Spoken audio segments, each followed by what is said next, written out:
दोस्तों, आप सभी को हमारे YouTube channel PK online academy में स्वागत है। तो 2024 में सम्मिलित होने वाले सभी छात्र छात्राओं बिहार बोर्ड के लिए यह महत्वपूर्ण वीडियो होने जा रहा है। एग्ज़ाम देने से पहले इसे आप अवश्य देखकर जाएं।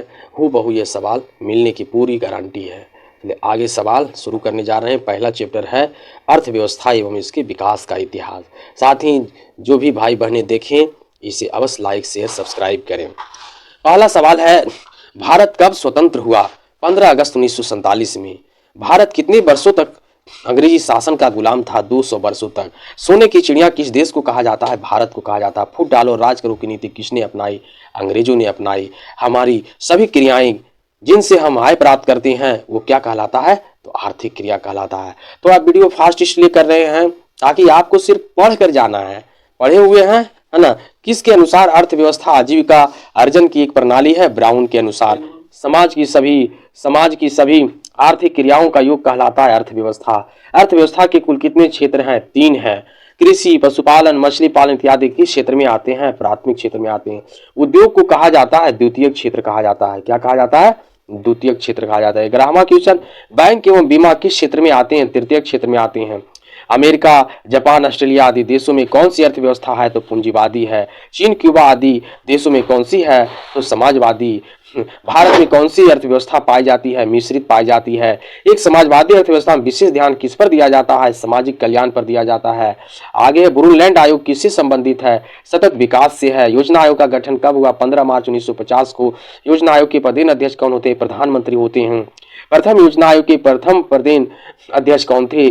जवाहरलाल नेहरू थे। योजना आयोग का नाम बदलकर यह नीति आयोग कर दिया गया है। नीति आयोग की स्थापना 15 में हुआ। 14वां कानून 2015 में लागू। आगे है, भारत में आर्थिक विकास का श्रेय किसे दिया जाता है? नियोजन को। योजना आयोग ने कितने उपाध्यक्ष है? 1, लेकिन और अन्य मिलाकर के 8 सदस्य। भारत की प्रथम पंचवर्षीय योजना का कार्यकाल 1951 से 56। राष्ट्रीय विकास परिषद का गठन कब हुआ था? 6 अगस्त 1952। राष्ट्रीय विकास परिषद के प्रदेन अध्यक्ष कौन होते हैं? सभी राज्यों के मुख्यमंत्री होते हैं। आगे सूचना, शिक्षा एवं ज्ञान का सर्वसुलभ साधन को कहा जाता है कंप्यूटर। वस्तु से वस्तु लेन देन क्या कहलाता है? वस्तु विनिमय। मुद्रा से वस्तु एवं सेवाओं का विनिमय क्या कहलाता है? मौद्रिक प्रणाली कहलाता है। आगे 30वां, एटीएम सेवा कार्य करता है 24 घंटा। प्रति व्यक्ति आय उत्तर राष्ट्रीय आय बटा कुल जनसंख्या। मानव विकास रिपोर्ट किसके द्वारा जारी किया जाता है? यूएनडीपी के द्वारा। भारत की पहली मानव विकास रिपोर्ट कब जारी की? अप्रैल 2002 में। भारत के बीमारू राज्य कौन से हैं? बिहार है, मध्य प्रदेश है, असम है, राजस्थान है तथा उत्तर प्रदेश है। संपूर्ण क्रांति का नारा किसने दिया? लोक नायक जयप्रकाश नारायण। यानी कभी कभी पूछ देता है लोक नायक किन्हें कहा जाता है? तो जयप्रकाश नारायण को। 2001 में बिहार की जनसंख्या कितनी थी? 8.19 करोड़ यानी लगभग 8 करोड़। 2003-4 में जीडीपी कितनी थी? 5.15%। आगे 2004 से 2008-9 के बीच बिहार की जीडीपी दर बढ़कर कितनी हो गई थी? 11.03%। किस व्यक्ति ने कहा था बिहार के विकास के बिना भारत का विकास संभव नहीं है? एपीजे अब्दुल कलाम कहे थे। झारखंड और बिहार का विभाजन 15 नवंबर 2000 ईस्वी को हुआ। किस व्यक्ति ने कहा गरीबी कैंसर रोग की तरह है? अर्थशास्त्री कुजनेट ने कहे थे। आगे है, ग्रामीण क्षेत्रों में कितनी कैलोरी ऊर्जा से कम लेने वाले व्यक्ति गरीबी रेखा के नीचे होते हैं? 2400। शहरी क्षेत्रों में कितनी कैलोरी ऊर्जा से कम लेने वाले व्यक्ति गरीबी रेखा के नीचे आते हैं? 2100 कैलोरी। नरेगा या मनरेगा के अंतर्गत ग्रामीण मजदूरों को साल में कम से कम कितने दिन रोजगार देने की व्यवस्था है? 100 दिन। मनरेगा योजना के साथ किस व्यक्ति का नाम जुड़ा है? तो महात्मा गांधी का। आगे है, मनरेगा योजना किसके कारण सफल नहीं हो पाई? बिचौलियों के कारण। जिस देश की राष्ट्रीय आय अधिक होती है वह देश कहलाता है विकसित। आगे सवाल है दूसरा, चैप्टर दूसरा, राज्य एवं राष्ट्र की आय। भूमि के बदले लगान, यानी भूमि के बदले जो हमें पारिश्रमिक मिलता है उसको लगान कहते हैं। श्रम का पारिश्रमिक मजदूरी मिलता है। पूंजी का पारिश्रमिक ब्याज मिलता है। व्यवस्थापक का पारिश्रमिक वेतन मिलता है। उद्यमी का पारिश्रमिक लाभ या हानि मिलता है। किस व्यक्ति ने कहा था गरीबी गरीबी को जन्म देता है? अर्थशास्त्री रैगनर नर्क्स ने कहा था। 2008-9 में भारत में प्रति व्यक्ति आय कितनी थी? 25,494। 2005-6 में बिहार के प्रति व्यक्ति कितनी थी? 6610। वर्ष भर में किसी भी देश की अर्जित आय की कुल मात्रा को कहते हैं राष्ट्रीय आय। ये जो टाइपिंग मिस्टेक है, विश्व में भयानक आर्थिक मंदी कब आई थी, यह क्वेश्चन होगा 1929 से तेरे पूछा जाएगा। किस दशक, तो इस दशक बोला जाएगा। आगे है 57,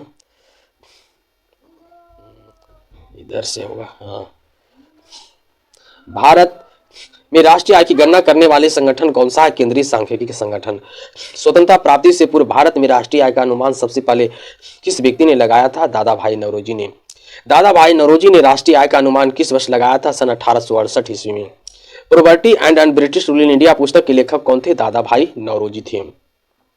1868 ईस्वी में दादा भाई नौरोजी ने भारत में प्रति व्यक्ति वार्षिक आय कितना बताए थे, 20 रुपया बताए थे। कब और किस व्यक्ति की अध्यक्षता में भारत में राष्ट्रीय आय समिति का गठन हुआ, अगस्त 1949 में प्रोफेसर पीसी महालनोबिस की अध्यक्षता में। केंद्रीय सांख्यिकी संगठन की स्थापना किस वर्ष हुई, 1954 ईस्वी में। भारत में वित्तीय वर्ष कहा जाता है 1 अप्रैल से 31 मार्च तक। भारत में किस राज्य की प्रति व्यक्ति आय सर्वाधिक है, तो गोवा के। भारत में किस राज्य की प्रति व्यक्ति आय न्यूनतम है, बिहार की। बिहार के किस जिले का प्रति व्यक्ति आय सर्वाधिक है, पटना के। बिहार के किस जिले के प्रति व्यक्ति आय न्यूनतम है, शिवहर के। उत्पादन एवं आय गणना विधि आर्थिक दृष्टिकोण से सहज, वैज्ञानिक और व्यवहारिक है। या राष्ट्रीय आय में वृद्धि होने से प्रति व्यक्ति आय में क्या होती है, तो वृद्धि होती है। राष्ट्रीय आय एवं प्रति व्यक्ति आय में वृद्धि होने से कौन सी क्रिया पूरी होती है, विकास की।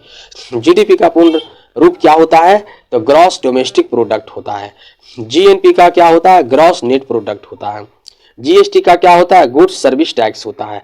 पीसीआई का पर कैपिटा इनकम होता है। एनआई का नेशनल इनकम होता है। एनएनपी का नेट नेशनल प्रोडक्ट होता है। आगे EDI, economical development index. CSO, central statics organisation. अब आ जाइए चैप्टर 3 में, मुद्रा, बचत एवं साख। आधुनिक युग की प्रगति का श्रेय मुद्रा को ही है, ऐसा कथन इनका है, प्रोफेसर मार्शल का। यदि मुद्रा हमारी अर्थव्यवस्था का हृदय नहीं तो रक्त प्रवाह अवश्य है, यह कथन ट्रेस्कॉट का है। विनिमय की मुख्यतः कितने माध्यम है, 2 है। किसका विकास मनुष्य की सबसे बड़ी उपलब्धि है, मुद्रा का है। आगे है किसके अनुसार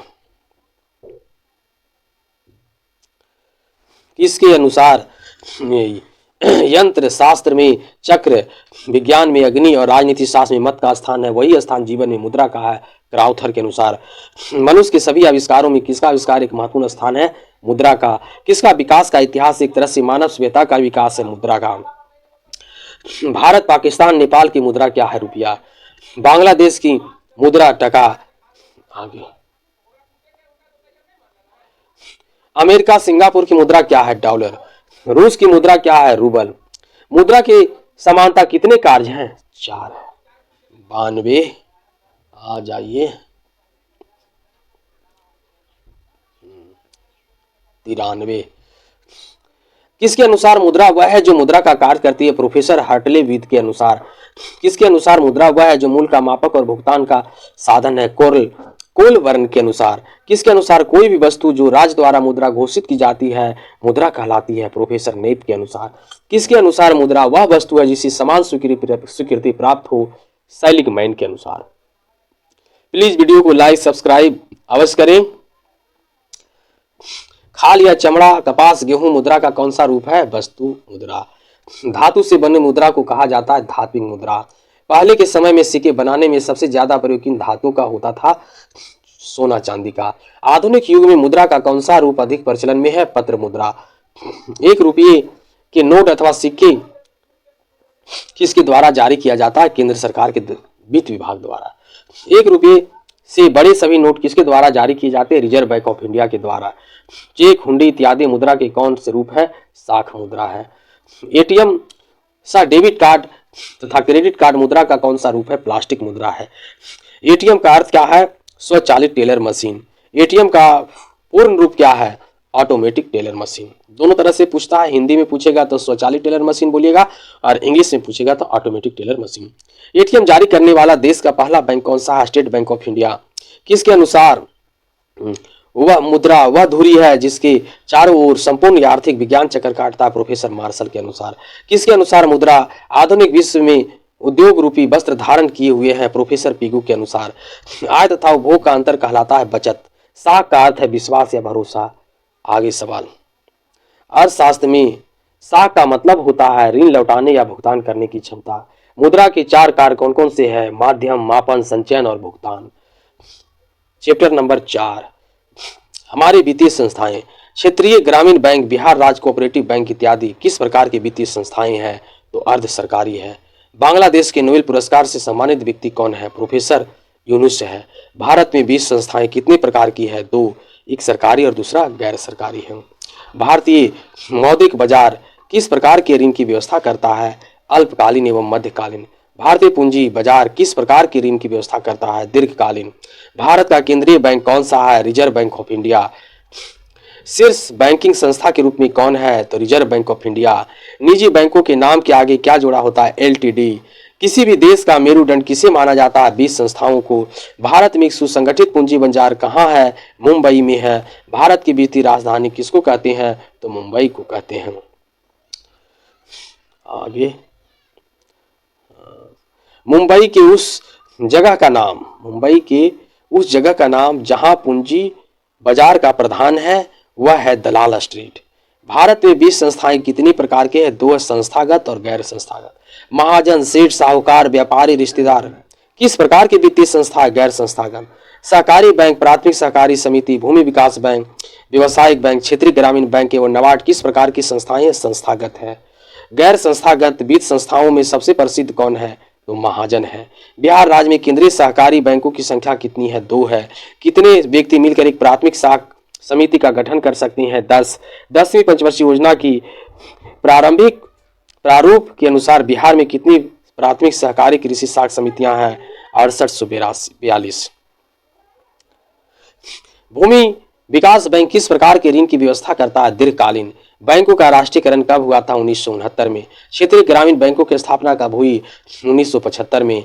वर्तमान में राष्ट्रीयकृत बैंकों की संख्या कितनी है? 14। देश में अभी कार्यरत क्षेत्रीय ग्रामीण बैंक की संख्या 196। राष्ट्रीय कृषि और ग्रामीण विकास बैंक की स्थापना कब हुई? 12 जुलाई 1982 को हुई थी। आगे है सवाल, बैंक कितने प्रकार की जमा राशि को स्वीकार करते हैं? 4 प्रकार, अस्थायी, चालू, संचयी और आवर्ती जमा। एक साथ मिलजुल कर कार्य करना साख कहलाता है सहकारिता। सहकारिता साख समिति का गठन 1904 में, मैगलेन समिति की नियुक्ति 1914 में। सहकारिता प्रांतीय सरकारों का हस्तांतरित विषय कब बना? 1919 में। महान आर्थिक मंदी कब आई थी? 1929 में। भारत में रिजर्व बैंक की स्थापना कब हुई? 1935 में। बिहार की कितनी प्रतिशत जनसंख्या कृषि पर? 80%। स्वयं सहायता समूह में सदस्यों की संख्या कितनी होगी? 15 से 20। SHG का पुनः सेल्फ हेल्प ग्रुप। अब आइए चैप्टर नंबर 5। चैप्टर नंबर 5 में है रोजगार एवं सेवाएं। मानव के लिए न्यूनतम आवश्यकताएं रोटी, कपड़ा और मकान। रोजगार एवं सेवाएं एक दूसरे के हैं पूरक। आर्थिक विकास के मुख्य रूप से कितने क्षेत्र हैं? 3, कृषि, उद्योग एवं सेवा। एक कृषि प्रधान देश है भारत। आगे, जनसंख्या का लगभग कितना प्रतिशत बोझ कृषि पर है? 67%। छिपी हुई बेरोजगारी किस क्षेत्र में है? कृषि क्षेत्र में है। कौन सा संसाधन विश्व की सर्वश्रेष्ठ संसाधनों में आता है? मानव संसाधन। सेवा क्षेत्र को समानता कितने भागों में बांटा जाता है? 2 भागों में, सरकारी और गैर सरकारी। सैन्य सेवा, रेल सेवा, स्वास्थ्य सेवा इत्यादि किस प्रकार की सेवाएं हैं? सरकारी सेवाएं। 157 क्वेश्चन नंबर। आगे 158 से आइए, ध्यान दीजिए, लाइक करिए, सब्सक्राइब करिए। बैंकिंग सेवा, यातायात सेवा, स्वरोजगार सेवा इत्यादि किस प्रकार की सेवाएं हैं? गैर सरकारी है। काम के बदले अन्याय योजना किस वर्ष लाई गई? 14 नवंबर 2004। जवाहर रोजगार योजना किस वर्ष लाई गई? 1989 में। ग्रामीण युवा स्वरोजगार प्रशिक्षण कार्यक्रम किस वर्ष लाया गया? 1979 में। राष्ट्रीय ग्रामीण रोजगार कार्यक्रम कब लाया गया? 1980 में। कौन सी योजना विश्व की सबसे बड़ी योजना मानी जाती है? नरेगा। विश्व का अग्रणी युवा देश कौन है? भारत। सूचना प्रौद्योगिकी संबंधी कौन सा है? बेंगलोर। रेलवे, सड़क, वायुयान, जलयान इत्यादि कौन से साधन है? यातायात साधन है। आगे है 167वां, डाक, तार, टेलीफोन, टेलीसंचार, मीडिया इत्यादि किस प्रकार के हैं? संचार है। मानव पूंजी के प्रमुख घटक कितने हैं? तो 5 है। भोजन, आवास, शिक्षा, वस्त्र एवं स्वास्थ्य। किस प्रकार के शरीर में स्वस्थ मस्तिष्क का वास करता है? तो स्वस्थ शरीर में। 170 में आइए, बेंगलुरु, पुणे, मुंबई, हैदराबाद, दिल्ली इत्यादि किस क्षेत्र के प्रमुख हैं? तो सूचना एवं तकनीकी क्षेत्र का है। आर्थिक विकास का प्राथमिक क्षेत्र कृषि को कहते हैं। आर्थिक विकास का द्वितीय क्षेत्र उद्योग को कहते हैं। आर्थिक विकास का तृतीय क्षेत्र सेवा को कहते हैं। ऊर्जा के मुख्य स्रोत कोयला, पेट्रोलियम, विद्युत है। आइए आगे है छठा चैप्टर वैश्वीकरण। किसके कारण से पूरी दुनिया का बाजार एक दूसरे के लिए मुक्त हो गया है? वैश्वीकरण। किसी भी देश की अर्थव्यवस्था को विश्व अर्थव्यवस्था से जोड़ना क्या कहलाता है? वैश्वीकरण कहलाता है। वैश्वीकरण के मुख्य कितने अंग है? 5 है। आगे सवाल 178। ऐसा स्थान जहां एक ही छत के नीचे उपभोक्ता के लिए हर छोटी एवं बड़ी चीजें मिलती है कहलाती है मॉल। मॉल सेवा कैसी सेवा है? गैर सरकारी सेवा है। सरकार द्वारा लगाए गए सभी अनावश्यक नियंत्रक तथा प्रतिबंधों को हटाना कहलाता है उदारीकरण। Question number 181। ऐसी कंपनी जो एक से अधिक देशों में उत्पादन पर नियंत्रण व स्वामित्व रखती है क्या कहलाता है? बहुराष्ट्रीय कंपनी। कौन सी कंपनी वस्तुएं और सेवाओं का उत्पादन विश्व स्तर पर कर रही है? बहुराष्ट्रीय कंपनी। क्या कर रही है? बहुराष्ट्रीय कंपनी। भारत की कौन सी बहुराष्ट्रीय कंपनी है? डाबर है। बहुराष्ट्रीय कंपनियों द्वारा किए गए निवेश को कहते हैं विदेशी निवेश। आगे ईस्ट इंडिया कंपनी भारत क्यों आई थी? व्यापार करने के लिए आई थी। भारत सरकार ने उदारीकरण की नीति कब अपनाई थी? 1991 में। विश्व व्यापार संगठन का मुख्यालय जिनेवा में है। विश्व व्यापार संगठन की स्थापना 1995 में हुआ था। WTO का पूर्ण रूप है वर्ल्ड ट्रेड ऑर्गेनाइजेशन। पार्ले समूह के थम्स अप ब्रांड को किस कंपनी ने खरीद लिया था? कोका कोला ने खरीद लिया था। 190 सवाल। आगे 191। किस बिहार किस क्षेत्र में प्रधान है? कृषि क्षेत्र में है। खिलौना उद्योग किस प्रकार का उद्योग है? लघु उद्योग है। LPG लिबरलाइजेशन, प्राइवेटेशन और ग्लोबलाइजेशन यानी 3 रूप इसका है। भारत सरकार ने नई आर्थिक नीति कब अपनाई? 1991 मारेगा। 90 के दशक में आया लेकिन 91 में होगा। देश में कितनी प्रतिशत जनसंख्या जीवन यापन की समान सुविधाओं से वंचित है? 85। आगे नई आर्थिक नीति में किसे सम्मिलित किया गया है? तो उदारीकरण को, निजीकरण को और वैश्वीकरण यानी तीनों को। वैश्वीकरण का अर्थ है व्यापार, पूंजी, तकनीक, हस्तांतरण, सूचना प्रवाह द्वारा देश की अर्थव्यवस्था को विश्व की अर्थव्यवस्था के साथ जोड़ना, और यही क्या कहलाता है? वैश्वीकरण कहलाता है। समझ गए होंगे। बहुराष्ट्रीय कंपनियां वैश्वीकरण की प्रक्रिया में कैसी भूमिका निभा रही है? अहम भूमिका निभा रही है। आगे सवाल चैप्टर नंबर 7वां। चैप्टर नंबर 7वां है, इधर थोड़ा कर लेते हैं। किसने कहा था ग्राहक हमारी दुकान में आने वाला सबसे महत्वपूर्ण व्यक्ति है, वह हम पर निर्भर नहीं हम उन पर निर्भर है? महात्मा गांधी जी ने कहे थे। उपभोक्ता जागरण के लिए सबसे प्रसिद्ध नारा कौन सा है? जागो ग्राहक जागो। 201वां क्वेश्चन है उपभोक्ता संरक्षण अधिनियम कब लागू हुआ? 1986 में। उपभोक्ता शिकायत करने के लिए अपने कंप्यूटर पर क्या लॉगिन करें? ncdrc.nic.in। उपभोक्ता संगठन की वेबसाइट है www.international.org। आगे है राष्ट्रीय उपभोक्ता हेल्पलाइन 1800.11.4000 जीरो की स्वतंत्र रूप से जांच की गई, इसकी परिशुद्धता कौन सुनिश्चित करता? हॉलमार्क। कितनी वस्तुओं पर एक मार्क चिन्ह लगा हुआ है? 206 आ जाइए। 1500 वस्तुओं पर लगी हुई है। आगे खाद्य पदार्थों की परिशुद्धता सुनिश्चित करने के लिए उस पर लगा होता है एक मार्क। आभूषणों की परिशुद्धता सुनिश्चित करने के लिए उस पर लगा होता है हॉलमार्क। उपभोक्ता संरक्षण अधिनियम का अधिकार संविधान की किस धारा में है? धारा 6 में है। उपभोक्ता अपनी शिकायत कहाँ कर सकता है? जिला फॉर्म, राज्य आयोग या राष्ट्रीय फॉर्म, सभी जगह। यदि उपभोक्ता संतुष्ट ना हो तो वह अंतिम रूप से कहाँ शिकायत कर सकता है? उच्चतम न्यायालय में, है ना, जिसे हम लोग सुप्रीम कोर्ट कहते हैं। उच्चतम न्यायालय में शिकायत की सुनवाई कितने दिनों के अंदर होती है? 30 दिनों के अंदर। विशेष परिस्थिति 48 घंटे के अंदर। देश में जिला फॉर्मों की संख्या कितनी है? 582 है। देश में राज्य आयोग की संख्या कितनी है? 35 है। यदि किसी वस्तु का मूल्य 20 लाख से कम होगा तो उपभोक्ता को कहाँ शिकायत करनी चाहिए? जिला फॉर्म में। यदि किसी वस्तु का मूल्य 20 लाख से अधिक लेकिन 1 करोड़ से कम हो, उपभोक्ता कहाँ शिकायत कर सकता है? राज्य आयोग के पास। यदि किसी वस्तु का मूल्य 1 करोड़ से अधिक हो तो उपभोक्ता को कहाँ शिकायत करनी चाहिए? राष्ट्रीय आयोग में। मानव अधिकारों की रक्षा करने के लिए राष्ट्रीय स्तर पर कौन सी उच्चतम संस्था है? राष्ट्रीय मानव अधिकार आयोग। महिलाओं के ऊपर हुए अत्याचार अथवा शोषण संबंधी शिकायत के लिए देश में राष्ट्रीय स्तर पर कौन, राज्य स्तर पर कौन सी संस्था है? राष्ट्रीय स्तर पर महिला आयोग और राज्य स्तर पर राज्य महिला आयोग है। आगे सवाल, उपभोक्ता अधिकार दिवस कब मनाया जाता है? 15 मार्च को। यह सवाल बहुत बार पूछता है, अवश्य से याद कर लेंगे और लाइक सब्सक्राइब जरूर करेंगे। भारत में सूचना पाने का अधिकार कानून कब आया? 2005 भी कानून, यह भी बार बार क्वेश्चन पूछता है, आप इसे विशेष रूप से याद कर लेंगे। इस प्रकार से हम लोगों ने 221 सवालों को करने का काम किया हूँ पूरा, और हम आशा करते हैं सभी छात्र छात्राओं से कि यह जो वीडियो है आपके लिए बहुत ही लाभकारी होगा। जो भी बच्चे इसे पढ़कर चल जाएंगे, हम आशा दिलाते हैं इससे बाहर क्वेश्चन एक भी नहीं पूछेगा। तो दैट्स ऑल।